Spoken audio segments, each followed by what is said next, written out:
ನೇಮಕಾತಿ ಮಾಡೋದು, ಡಿಪ್ಲೊಮಾ ಹೋಲ್ಡರ್ಸ್ಗೆ ಪದವೀಧರರಿಗೆ ಆದ್ಯತೆ ಕೊಡೋದು. ಎರಡನೇದು ಪಠ್ಯ ಪುಸ್ತಕಗಳಲ್ಲಿ ಪಠ್ಯಕ್ರಮಗಳಲ್ಲಿ ಇದನ್ನು ಸೇರಿಸೋದು. ಇದನ್ನು ಮಾಡಿಸ್ತಕ್ಕಂಥ ಕೆಲಸವನ್ನು ಮಾಡ್ತೇನೆ ಅಂತಕ್ಕಂಥ ಮಾತುಗಳನ್ನು ಈ ಮಾತುಗಳಲ್ಲಿ ಹೇಳಿ 72ನೇ ಸಪ್ತಾಹ ಅಖಿಲ ಭಾರತ ಸಪ್ತಾಹ ಇದೆಯಲ್ಲ, ಇದು ಹೊಸ ಘೋಷಣೆ. ರಾಜಣ್ಣ ಸಾರ್ಥಕ ಆಗ್ತದೆ ಅಂತ ಹೇಳ್ತೇನೆ. ಹಿರಿಯ ಸಹಕಾರಿ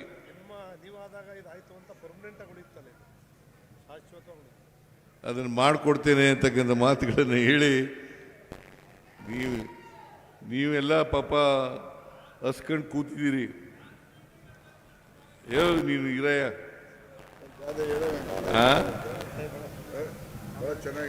ಯಾವುದು